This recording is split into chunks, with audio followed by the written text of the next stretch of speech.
أعوذ بالله من الشيطان الرجيم بسم الله الرحمن الرحيم والنازعات غرقا والناشطات نشطا والسابحات سبحا فالسابقات سبقا فالمدبرات أمرا۔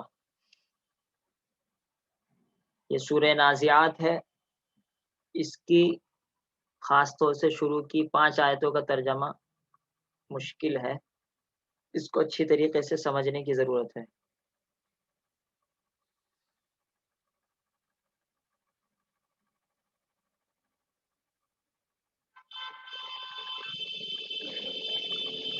والنازعات غرقا،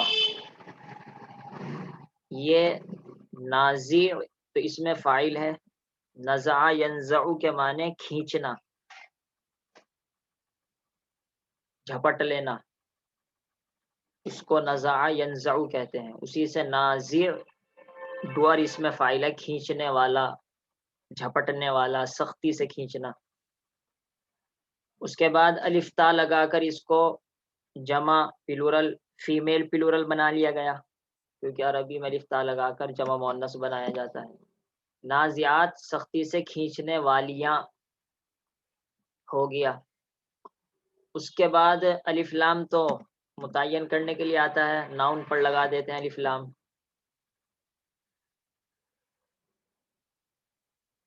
اب سوال یہ ہے کہ نازعات مؤنث ہے تو ان سے کون سی عورتیں مراد ہیں، کون ہیں وہ کھینچنے والیاں؟ تو اس کا جواب یہ ہے کہ کوئی مؤنث نہیں، وہ فرشتے ہیں۔ لیکن فرشتے کیونکہ عربی زبان میں مؤنث استعمال ہوتے ہیں، اس وجہ سے النازعات مؤنث کا لفظ استعمال کیا گیا ہے۔ تو گویا کہ یہاں پر موصوف محذوف ہے، یعنی نازعات کھینچنے والے کون ہیں؟ وہ کھینچنے والے فرشتے ہیں، وہ فرشتے جو کہ کھینچنے والے ہیں۔ اس سے پہلے واو آیا ہے، واو عام طور پر تو عطف کے لیے آتا ہے، یعنی کنیکشن کرنے کے لیے آتا ہے، لیکن جب سب سے شروع ہی میں واو آ گیا تو وہ پیچھے سے کہاں کنیکشن کرے گا؟ یہیں سے بات کی سٹارٹنگ اور شروعات ہو رہی ہے، تو وہ پیچھے سے کیا جوڑ کرے گا؟ اس وجہ سے یہ واو عطف کے لیے نہیں ہے، بلکہ یہ واو قسم کے لیے ہے، جیسا کہ والضحی واللیل اذا سجا میں بھی یہ واو آیا تھا، جس کا ترجمہ کیا تھا قسم کا۔ والنازعات قسم ہے ان فرشتوں کی جو کہ سختی سے جو کھینچ لیتے ہیں، ابھی صرف کھینچنا ترجمہ کرنا ہے، جو کھینچنے والے ہیں۔ اب یہاں پر یہ سوال پیدا ہوگا کیا کھینچ رہے ہیں وہ؟ تو اس کا آبجیکٹ مفعول بھی، یعنی جس چیز کو وہ کھینچ رہے ہیں وہ چھپا ہوا ہے، بہت لمبا چوڑا ہے لیکن ہے آسان ہی، اس وجہ سے لکھ دیتا ہوں۔ الارواح الکفار، ارواح الکافرین، ارواح الکفار۔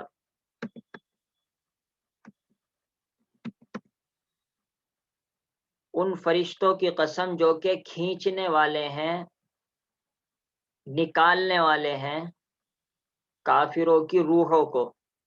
غرقن، غرقن کے اصل کے معنی تو ڈوبنے کے ہوتے ہیں، غرق کے معنی ڈوبنا، اغراق کے معنی ڈبو دینا، لیکن یہاں ڈوبنے ڈبانے کے معنی میں نہیں ہے۔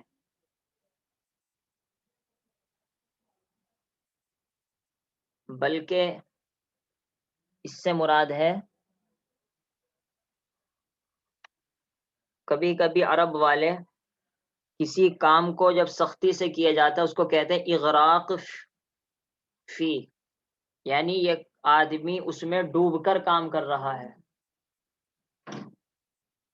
تو ڈوب کر کام کرنے کا مطلب ہے کہ فرشتے جان نکالنے میں ڈوب جاتے ہیں، اور ظاہر سی بات ہے جب جان نکالنے میں وہ ڈوب کر جان نکالیں گے تو مطلب یہ ہے کہ وہ سختی سے جان نکالیں گے۔ تو اس طریقے سے غرقن ہوتے ہوتے سختی کے معنی میں آ گیا۔ اور اب ترجمہ کریں گے، ان فرشتوں کی قسم جو کہ کافروں کی جان کھینچ لیتے ہیں غرقن سختی سے. تو یہ مت سمجھنا کہ غرقن کا ترجمہ سختی ہے، بلکہ میں نے حقیقت بتلائی کہ غرق اور اغراق کے معنی اصل ڈوبنے کے ہیں. غرقن ڈوب جانا، اغراق ڈوبا دینا. لیکن عرب والے جب ہم بھی کہتے ہیں کہ یہ آدمی تو ایسا مطالعہ کرتا ہے، ایسی اسٹڈی کرتا ہے کہ پڑھنے میں ڈوب جاتا ہے، تو مطلب ہے منہمک ہو کر. اور یہاں پر جان کھینچنے کے اندر جب آدمی اہتمام کرے گا تو کھینچنے کے اندر سختی پیدا ہو جائے گی، تو اس وجہ سے اس کا ترجمہ سختی سے کیا گیا ہے. یہ ہے غرقن کی حقیقت. اور ترکیب کے اعتبار سے یہ مفعول مطلق ہے. والنازعات گویا کہ اصل عبارت ہے والنازعات نزعا غرقا. اس کو سمجھنے کی ضرورت نہیں ہے، ویسے اشارے کے لیے بتلا دیا ہے. والناشطات نشطا. والناشطات جب آپ نے نازعات سمجھ لیا تو یہ سمجھنا بھی آسان ہے. ناشط یہ بھی اس میں فاعل ہے، نشط ینشط.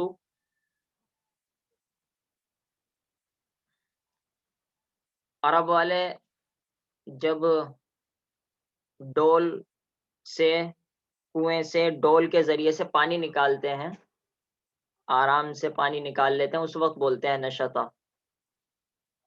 تو اس کے معنی نرمی کے ہیں اصل. ناشط نرمی کرنے والے.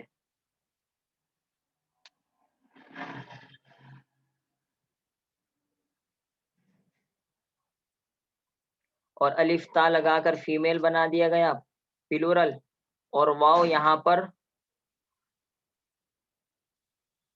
قسم ہی کے لیے ہے، بلکہ واو یہاں پر عطف کے لیے ہے. یعنی اب یہاں کا جو واو ہے وہ کنیکشن کے لیے ہے. والناشطات سے پہلے جو واو آیا ہے اس کا کنیکشن ہو گیا النازعات سے. اور جب النازعات سے کنیکشن ہو گئے تو جس طریقے سے النازعات کی قسم کھائی جا رہی تھی تو الناشطات کی بھی قسم کھائی جائے گی. تو واو کے کنیکشن کی وجہ سے اس کا ترجمہ بھی قسم سے کیا جائے گا. اور ان فرشتوں کی، آپ ان فرشتوں کی قسم کہہ لیں تاکہ اور بات واضح ہو جائے. ان فرشتوں کی قسم جو ناشطات ہیں. ناشطات جو نرمی سے کھولتے ہیں. نشطن یہ وہی مفعول مطلق ہے جو آپ کے سامنے بار بار آتا رہتا ہے کہ نشطن حقیقت کے اعتبار سے ناؤن ورب مصدر ہے.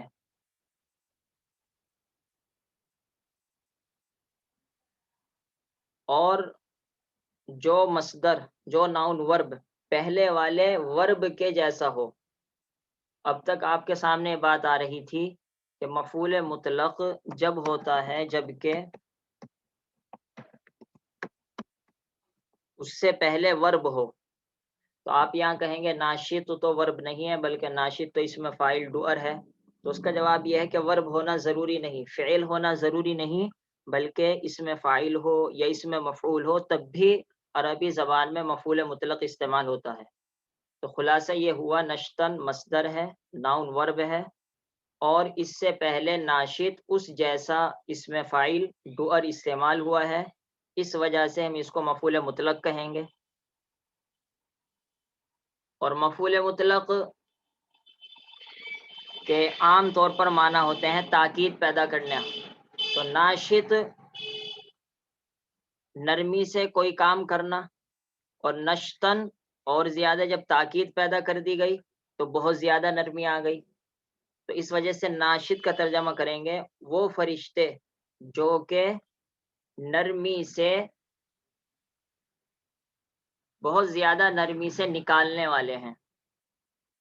اب فرشتے کہاں سے آئے ہیں وہ اسی طریقے سے اوپر کی طرح ہم کو کہنا پڑے گا کہ الملائکہ یہاں پر چھپا ہوا ہے. اسی طریقے سے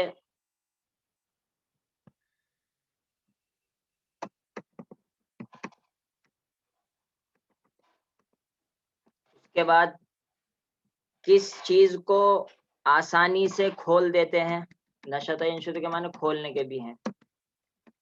تو یہاں پر بھی وہی اوپر کی طرح ارواح الکفار کے بجائے ارواح المسلمین چھپا ہوا ہوگا، کیونکہ ظاہر سی بات ہے مسلمانوں ہی کی روح آسانی سے نکالی جاتی ہے نہ کہ کافروں کی۔ تو ان فرشتوں کی قسم جو کہ نرمی سے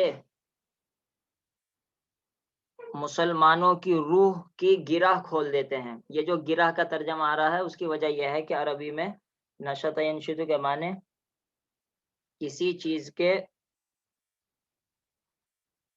گرہ کو، بندھن کو کھولنے کے ہیں، اور مقصد یہ ہوتا ہے آسانی پیدا کرنا۔ تو اس وجہ سے آسانی بھی اس کا ترجمہ کر سکتے ہیں، جو وہ فرشتے جو کہ مسلمانوں کی روح آسانی سے نکال دیتے ہیں۔ اور بالکل اگر ڈکشنری کے اعتبار سے ترجمہ کرنا ہو پھر یہ کریں گے والناشطات نشطا، جو مسلمانوں کی روح کی گرہ آسانی نرمی سے کھول دیتے ہیں۔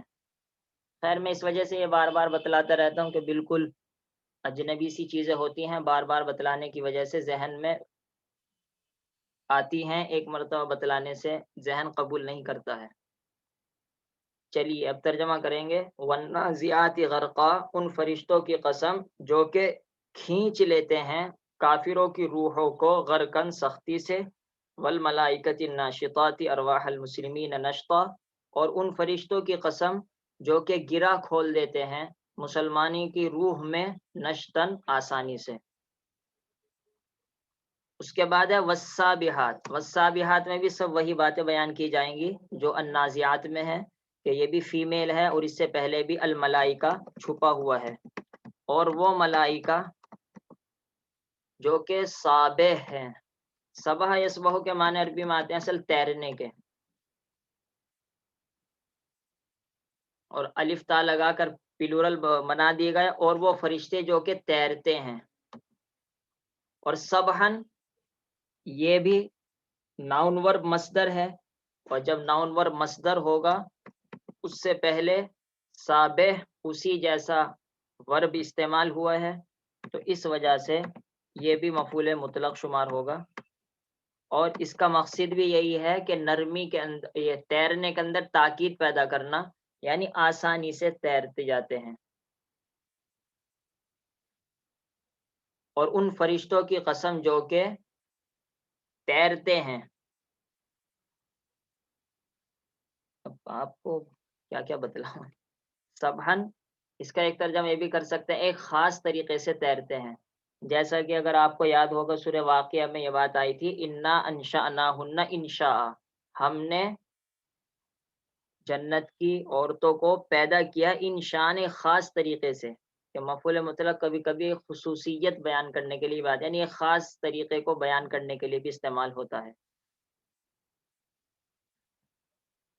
والسابحات سبحا، اور ان فرشتوں کی قسم جو کہ ایک خاص طریقے سے تیرتے ہیں۔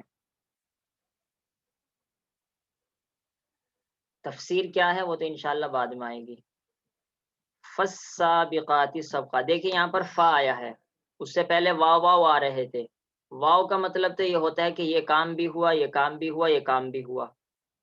باقی پہلے کون سا ہوا بعد میں کون سا ہوا، اس کے اندر واو کے ذریعے سے یہ معلوم نہیں ہوتا۔ فرشتوں کی نے پہلے کافروں کی روح نکالی پھر مسلمانوں کی نکالی، یہ مطلب نہیں ہے، بلکہ واو کے ذریعے سے تو یہ ہے کہ یہ بھی ہوا، یہ بھی ہوا، یہ بھی ہوا۔ لیکن فا کے اندر یہ ہوتا ہے کہ پہلے یہ ہوا پھر یہ ہوا۔ تو اب فرشتوں نے روح نکال لی، کافروں کی بھی مسلمانوں کی بھی، اور اس روح کو لے کر چلے۔ اب کیا ہوگا؟ فالسابقات، پھر یہ ہوتا ہے فالسابقات سبقا، سبق یسبقو کے معنی چلنا دوڑنا۔ تو سابق کے اندر بھی سب وہی باتیں نازعات والی میں آئے گی کہ یہاں بھی اس سے پہلے فرشتے الملائکہ چھپا ہوا ہے، اور اس کا فا جس طرح واو کنیکشن حرف عطف ہوتا ہے اسی طریقے سے فا بھی کنیکشن کے لیے حرف عطف ہوتا ہے۔ اور پھر ان فرشتوں کی جو کہ دوڑتے ہیں سبقن تیزی سے۔ اب آپ کہیں گے تیزی کا لفظ کہاں سے آیا ہے، تو اس کا جواب بھی وہی ہے کہ سبقن یہ بھی مصدر ہے، اور جب مصدر ناؤن ورب اس جیسے فعل یا اس میں فاعل اس میں مفعول کے بعد آئے تو وہ مفعول مطلق ہوگا۔ تو سبقن بھی مفعول مطلق ہے، اور مفعول مطلق سے ہم کو تاکید پیدا ملی ہوگی، اور جب تاکید ہوگی تو دوڑتے ہیں، اور دوڑنے ہی کے اندر جب تاکید پیدا کی جاتی ہے اسی کو کہتے ہیں تیزی سے دوڑتے ہیں۔ تو اس طریقے سے جا کر سبقن میں تیزی آئی۔ اس کا مطلب یہ نہیں ہے کہ سبق کے معنی تیزی کے ہیں، مطلب یہ ہے کہ سبق کے معنی تو دوڑنے کے ہیں، لپکنے کے ہیں، چلنے کے ہیں، اور لفظ تیزی اس کے مفعول مطلق بننے کی وجہ سے آئی ہے۔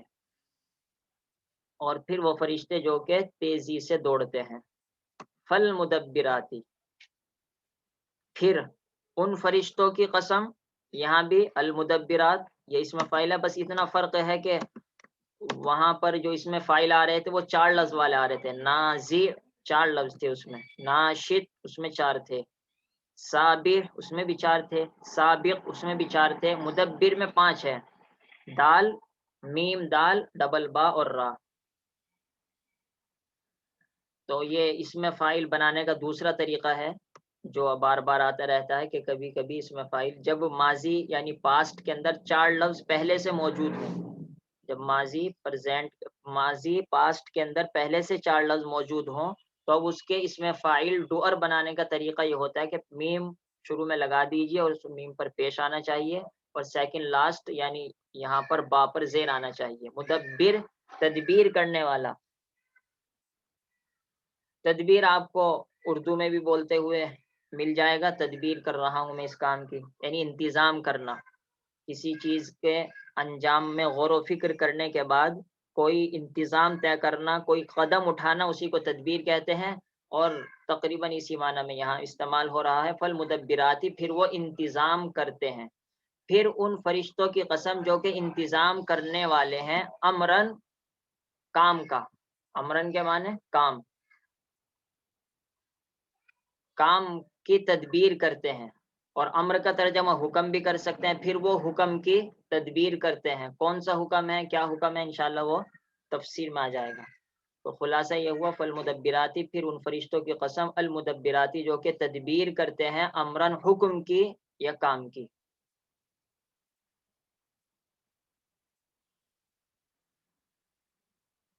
یہ قسمیں کھا کر، خلاصہ یہ ہوا کہ 5 قسمیں ہو گئی۔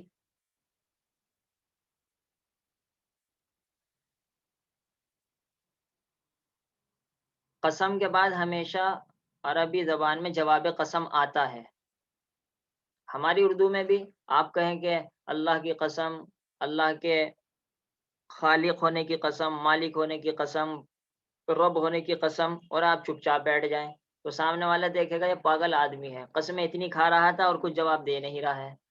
تو قسم کے بعد جواب آتا ہے تو جواب ہونا تو یقینی ہے، ورنہ تو قسمیں بیکار چلی جائیں گی، لیکن یہاں پر جواب ہے نہیں، یہ بڑا مسئلہ ہے۔ اس کا جواب کیا ہے وہ تو آپ عربی میں ہم نکال لیں گے، لیکن یہ آپ کو مشکل لگے گا۔ لتبعثن، اس کو تو آپ یاد کرنے کی ضرورت نہیں ہے کہ لتبعثن کس طرح بنا، نہیں، کیونکہ قرآن کا لفظ تو ہے نہیں ہے، اس کے علاوہ کچھ اور بھی نکال سکتے ہیں مفسرین۔ خلاصہ یہ ہے کہ تم کو ضرور بالضرور دوبارہ زندہ کیا جائے گا، کیونکہ باس آپ کو معلوم ہے با عین سا جو باس ہوتا ہے، ایمان مفصل میں بھی آتا ہے دوبارہ زندہ کرنا، اور لتبعثن تم اس کو ضرور بالضرور دوبارہ زندہ کیا جائے گا۔ اصل یہ ہے جواب قسم، یعنی 5 قسمیں کھانے کے بعد آخر اللہ تعالیٰ کہنا کیا چاہتے ہیں وہ یہ ہے بات اصل، لتبعثن، جس کو یہاں آپ کے سامنے لکھا گیا، لیکن یہ بات بھی آپ کے ذہن میں آئے گی کہ جو اصل جواب قسم تھا وہی قرآن نے کیوں حذف کر دیا اور اس کو کیوں ختم کر دیا؟ تو اس کا جواب یہ ہے کہ عربوں کا طریقہ ہے کہ جب آگے پیچھے سے، جس کو سیاق اور سباق کہتے ہیں عربی میں، بات پتہ لگ جاتی ہے کہ کس بات پر یہ آدمی قسم کھا رہا ہے، تو پھر عرب والے اس جواب قسم کو، اس سینٹینس کو صراحتاً ذکر نہیں کرتے، بلکہ آگے پیچھے ہی سے اندازہ ہو جاتا ہے کہ یہاں پر کیا کہنا چاہ رہا ہے بولنے والا۔ اب یہاں قسم کھائی جا رہی ہیں کہ فرشتے کافروں کی روح نکالیں گے اور پھر یہ کریں گے، اور آگے کیا تذکر آ رہا ہے قیامت کا، اس دن قیامت آئے گی، دل دلوں کی یہ حالت ہو جائے گی، آنکھیں ذلیل ہو جائے گی، پوری صورت میں آپ دیکھیں گے قیامت ہی قیامت ہے۔ تو آگے پیچھے پڑھ کر عربی جاننے والا تو آرام سے سمجھ لے گا کہ یہاں قیامت کا بات چل رہی ہے اور اللہ تعالیٰ قیامت ہی پر قسم کھانا چاہ رہے ہیں۔ تو اس وجہ سے یہ عرب کا دستور ہے، عربی کے قاعدے کے مطابق قسم کا جواب کو حذف کر دیا گیا، مٹا دیا گیا، کیونکہ وہ سمجھ میں آ جاتا ہے۔ خیر، تو ہم ترجمہ اس کا کر لیتے ہیں تاکہ بات سمجھ میں آ جائے۔ تم کو ضرور بھی ضرور دوبارہ زندہ کیا جائے گا۔ کس دن زندہ کیا جائے گا؟ یہ یوما ہے، اسی کو مفعول فی کہتے ہیں، یعنی جس وقت میں یا جس جگہ میں کام ہوتا ہے اسی کو مفعول فی کہتے ہیں۔ تو زندہ ہونا کون سے دن ہوگا؟ زندہ ہونا یوم ترجف الراجفہ والے دن میں ہوگا، اسی وجہ سے یہ کہیں گے کہ یوم یہاں پر مفعول فی ہے۔ یہ میں اس وجہ سے بتلا رہا ہوں کہ جب تک یہ باتیں سمجھ میں نہیں آتی تو آدمی ترجمہ رٹ تو لیتا ہے لیکن عقل کی بنیاد پر سمجھ کر ترجمہ نہیں کرتا۔ اگر رٹنا ترجمہ ہے تو اردو ترجمے بہت ہیں، آپ وہاں رٹ سکتے ہیں، لیکن یہاں رٹنے کے ساتھ سمجھنا ہے۔ بہت سے سنانے والے اندازہ ہوتا ہے خدا نخواستہ کہ وہ رٹ کر ترجمہ سناتے ہیں۔ یوم ترجف الراجفہ، جس دن، رجف یرجفو کے معنی سختی سے ہلنا،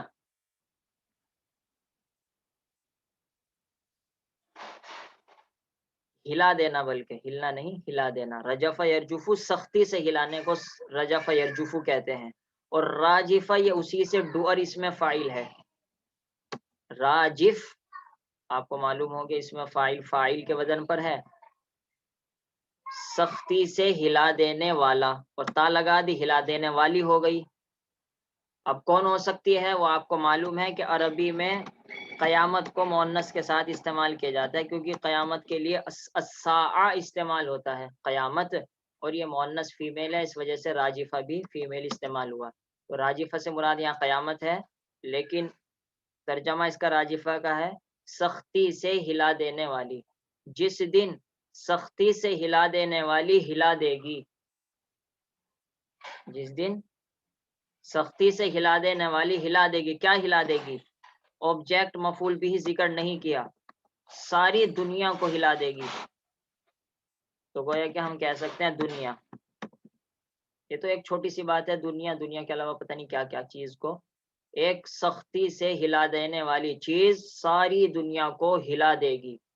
زلزلہ جو بار بار قرآن میں دوسرے الفاظ کے ساتھ آتا ہے، تتبعها، تبیع یتبع، تبیع پیچھے پیچھے آنا، یتبع وہ پیچھے پیچھے آتا ہے۔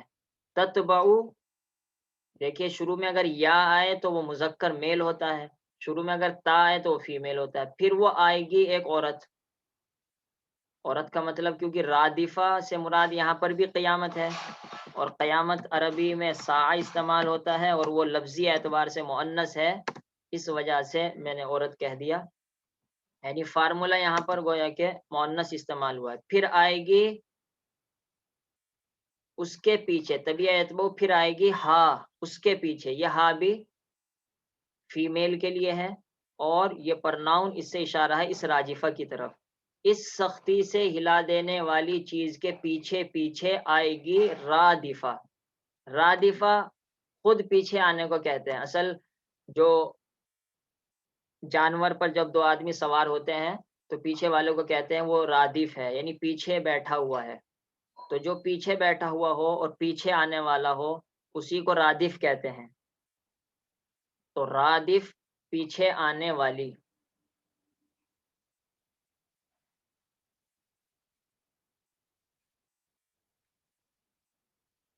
اور پھر آئے گی اس کے پیچھے پیچھے آنے والی،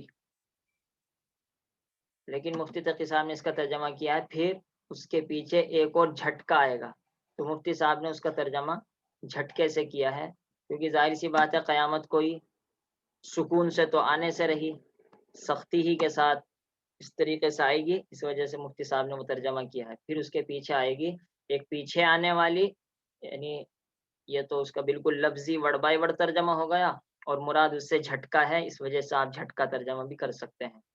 بس ترجمہ مشکل ہے، اس وجہ سے یہی 7 ہی آیتیں رکھتے ہیں بس۔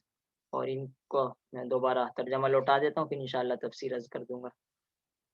والنازعات، قسم ہے ان فرشتوں کی، قسم آیا واو کی وجہ سے اور فرشتے کا چھپا ہوا ہے، قسم ہے ان فرشتوں کی جو کہ کھینچ لیتے ہیں کافروں کی روحوں کو غرقن سختی سے، والناشطات، اور ان فرشتوں کی جو کہ گرہ کھول دیتے ہیں مسلمانوں کی روحوں میں، روحوں کے نکالتے وقت، نشتن آسانی سے، یا آپ یہ سیدھا سیدھا یہ بھی ترجمہ کر سکتے ہیں والناشطات، جو آسانی سے نکال لیتے ہیں، جو نکال لیتے ہیں نشتن آسانی سے مسلمانوں کی روحوں کو، اور ان فرشتوں کی جو کہ تیزی خوب تیرتے ہیں، فالسابقات، پھر دوڑتے ہیں، سبقن تیزی سے، فالمدبرات، پھر وہ تدبیر کرتے ہیں، امرن حکم کی، کام کی۔